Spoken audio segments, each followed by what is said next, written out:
Hablaremos esta noche del teatro en Roma. Ajá. En Roma, no en la ciudad de Roma, sino el Estado Roma como romano, cultura, el Imperio además, Romano o en la República Romana anteriormente. En Roma, como en Grecia, los teatros eran de enormes proporciones. Los de Herculano y de Pompeya tenían de 35.000 a 40.000 asientos. Lo primero que debo decir es que los romanos conocieron el telón. Claro.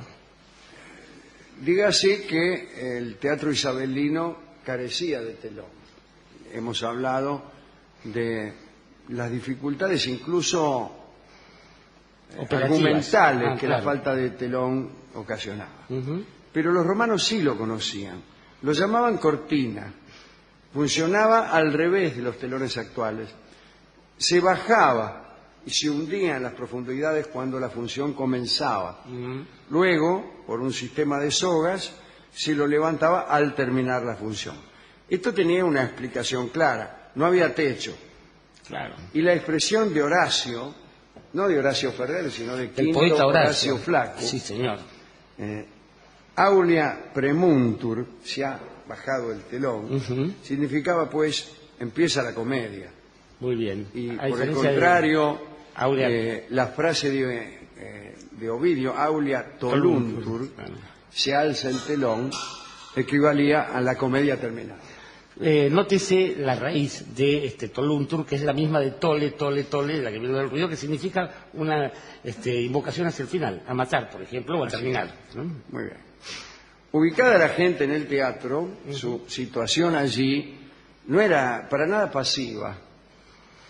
El silbido, empleado como muestra de impaciencia o desaprobación, estaba muy de moda, primero entre los griegos, que usaban para silbar un instrumento de varias notas llamado syrinx, siringa, vamos. Ah, claro. Una especie de cornetita o flautín.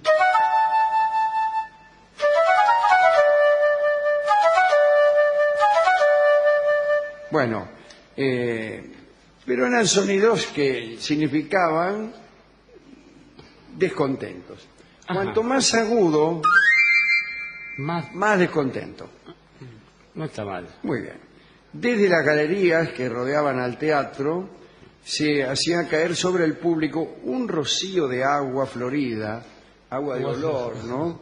Distribuida por medio de varios tubos dispuestos en las estatuas que se alzaban en lo alto de los pórticos.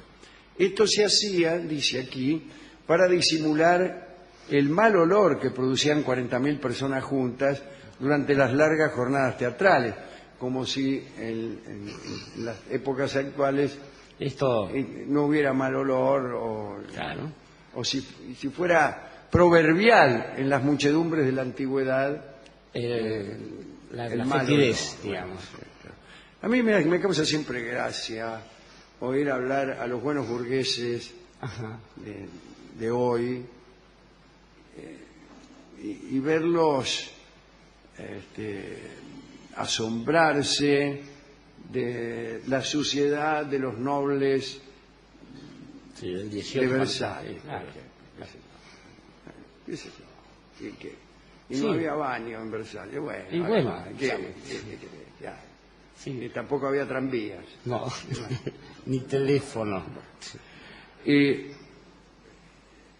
Encima de los actores, digo yo, continuando con la descripción, buenas noches, ¿qué tal? Continuando con la descripción, había cuerdas destinadas a hacer aparecer, en caso necesario, a los dioses celestiales. Deus ex machina. Exactamente, sabía que usted lo iba a decir. Debajo del teatro había una especie de escotillón para las sombras, las furias y otras divinidades infernales, al que generalmente se le daba el nombre de agujero de Caronte. Las divinidades, o mejor dicho, las potencias infernales que aparecían desde abajo, lo hacían por el agujero de Caronte. Durante la tragedia era todo tan aterrador que inmediatamente después se ponía en escena una farsa que debía devolver el buen humor al público, ¿no? Un grupo de hombres improvisaban sobre un esquema relativamente simple ante un telón que reflejaba sombras deformes. Ajá, bien.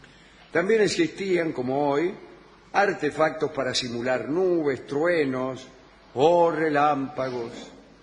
Las decoraciones giraban sobre sí mismas, a veces me imagino, y tenían 3 caras distintas, lo que facilitaba las mutaciones.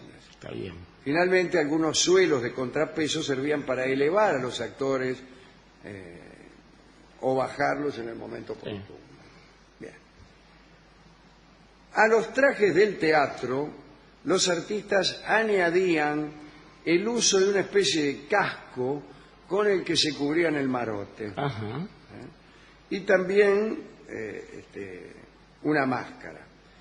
Hay que hacer notar que no había actrices, No, que los claro. papeles femeninos eran representados por hombres enmascarados, como ha sucedido siempre o casi siempre en la historia del teatro. Y ahí uno siempre se complace en agregar que había papeles en los cuales una mujer se disfrazaba de hombre, con lo cual era un hombre disfrazado de mujer que pasaba Bueno, por... ese es el caso del Mercader de Venecia, De Venecia, claro. donde Porcia. está Porcia, que en determinado es una mujer, y en determinado momento Es un abogado. el argumento exige que se disfrace de hombre. Pero claro, en realidad Porcia era un hombre disfrazado de mujer, que en determinado momento del argumento se disfrazaba de hombre. Fíjese, un hombre disfrazado de mujer que se disfrazaba de hombre. Me confunde el teatro. Impresionante es eso. Bien, dominar ese espacio enorme con la voz era cosa difícil. Para ello, la abertura de la boca de las máscaras se prolongaba en forma de embudo y formaba una trompeta acústica para aumentar el volumen de la voz. Qué notable. Como sabemos, había coros guiados por un corifeo. El coro personificaba la opinión, con una palabra, con una fórmula cantada, explicaba a los espectadores aquellas cosas que no estaban puestas en escena y que no eran explicitadas por el actor, tal como hace Campanella Exactamente. en sus películas, donde aparece personalmente Cuando se complica la trama. cuando se complica claro. la trama y dice: esta escena quiere decir que todo es efímero. Como ahora, los espectadores, al entrar en el teatro, le entregaban a unos señores, que eran los acomodadores, Claro. una ficha de hueso o de marfil que habían comprado en la taquilla al empresario y que indicaba el sitio en que tenían derecho a instalar. La ubicación, claro. El precio de los asientos, unos asientos que medían unas 13 pulgadas de largo, eran de 2 óbolos. 2 óbolos para los de preferencia. Todas las demás ubicaciones, gratis. Mirá vos, platea, 2 óbolos. Sí. Popular, gratis. Está bien. Está bien, ¿eh? Está bien. El público, como hemos dicho, podía aplaudir la obra o silbarla, pero en caso de tumulto en la sala intervenían varios guardias armados con varas para restablecer el orden, incluso exterminar Directamente. a los demasiado 13 beligerantes. pulgadas es muy chiquito. Sí. Estrecho. Como los teatros eran muy grandes, el tipo que dirigía a los músicos iba calzado. Así me imagino, llevaba un revólver. Eso quiere decir... No, tenía coturno. Iba esas cosas. calzado exactamente, con una sandalia de hierro o de madera, el scabellum, y golpeaba el suelo, Como lo de la fiesta. como ¿no? lo de la fiesta de al lado, para marcar las entradas de los coros, de las danzas y de la pantomima. Las mujeres que no figuraban en la tragedia ni en la comedia fueron, sin embargo, admitidas como mimos, mime o mimulae, en lo que constituyó un atractivo hasta entonces desconocido, ¿no? Los ejercicios en los cuales tomaban parte consistían en danzas ejecutadas al son de la flauta, los crótanos, esas cosas. Había algunas convenciones que vale la pena mencionar.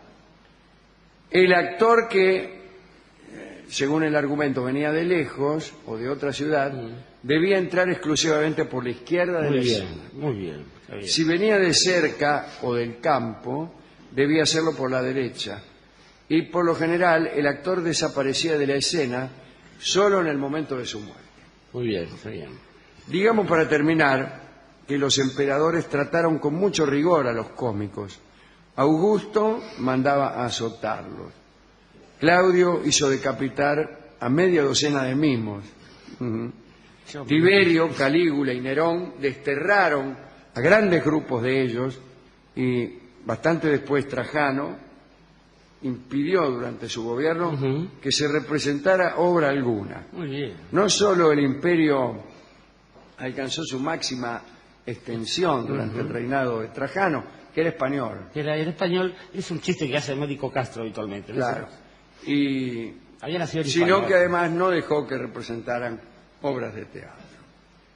Cuando uno es actor, está sometido a muchos rigores, Sí, claro. a muchos desagrados, y cuando uno incurre en el desagrado de los poderosos, bueno, ahí se le puede complicar. ¿A quién quiere dedicar esta mínima reseña, esta mínima descripción de cómo eran los teatros en Roma, que eran herederos de los de Grecia, ¿no? Nosotros hace poco estuvimos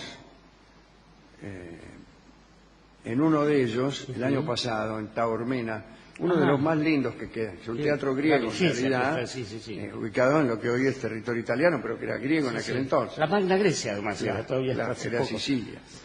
Y es un teatro que está en lo alto de una sierra que se precipita sobre el mar, y ahí además está prácticamente intacto, ¿no? Uno de los pocos que se ha conservado así, Sí, pero sí. aún así, el efecto destructor del tiempo, hemos estado con los compañeros de aquí del programa, con Miguel Vincent y Maica, en el Coliseo, Sí, claro, donde habíamos el estado. espectáculo tenía otro carácter, ciertamente, pero Ahí no había teatro, ¿no? pero sí había todos estos artilugios de trampas y de Sí, claro, claro. maravillas mecánicas. Tanto es que hacían- así que lo que se ve ahora es justamente lo que había debajo. Exactamente. de la esquina. Han hecho con gran astucia los italianos un segmento en uno de los extremos que muestra el nivel de la arena.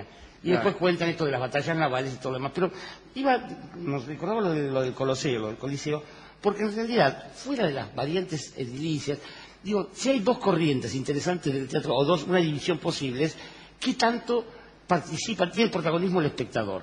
Digamos, hay un escenario donde están los profesionales y el resto no. Yo creo que el teatro se podría ir dividiendo a lo largo de la historia según el grado de protagonismo del que no, del sujeto pasivo del teatro. Protagonismo que no implica como, digamos, el café concert, que el tipo se suba al escenario, que lo molesta, qué sé yo. Leí en un comentario de un poeta latino sobre el Coliseo que de golpe la persona que se entusiasmaba mucho con el espectáculo caía en la arena y nadie la podía asistir. Y entonces participaba en lo que sucedía en la arena, que era una tragedia, pues venía un bicho y se lo almorzaba, o había un gladiador y lo mataba. Y esto me pareció una forma interesante del teatro. Es decir, cuando uno está tan impregnado de la acción que, se confunde con ella, tendría que seguir. O sea que el límite entre el escenario y la platea, digamos, es impreciso. Impreciso. Algo así como el teatro, que logra su máxima expresión cuando justamente uno se abstrae de la realidad, se convierte en la vida misma. Esa circulación nos podría hacer llevar a un montón de cosas. Porque el otro problema del público, querido Alejandro, es que las manifestaciones de una persona, de un ser humano individual, tienen un carácter siempre íntimo, melancólico, reservado. Por ejemplo, un tamborileo de manos, o cuando uno llama una puerta, eso multiplicado por miles y miles se convierte en algo aterrador. Cada vez que el hombre suma sus pequeñeces de forma masiva, se convierte en un monstruo. Y creo que de allí quizás haya tanta diferencia, y solo los actores puedan percibirlo inmediatamente, entre ese sonido armonioso que acompaña a un hombre que ha perdido toda relación con el mundo por la pérdida de un amor, y con una melodía puede lograr un poquitito de felicidad. Y la diferencia de ese con 10.000 tipos que finalmente hacen lo mismo que uno. O sea, termina un espectáculo y ellos se quedan silbando. Y Silbando es el título de un tango que vamos a escuchar inmediatamente, que se refiere a aquella siringa, aquella flautita que utilizaban los griegos y los romanos para mostrar su desagrado, o quizá no, quizá se refiere a otra cosa enteramente distinta. No lo sabremos hoy porque escucharemos una versión instrumental del tango Silbando, que es la de Aníbal Troilo y Roberto Grela.